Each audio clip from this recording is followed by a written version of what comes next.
女の子のくしゃみの仕方の違い。一斉の前。それ確か。ちょっと待って。ハクションごめんね。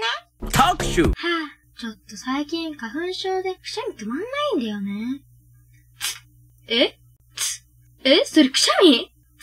女性の前。それやっぱマジウケるんですけど。ちょっと待って。へへ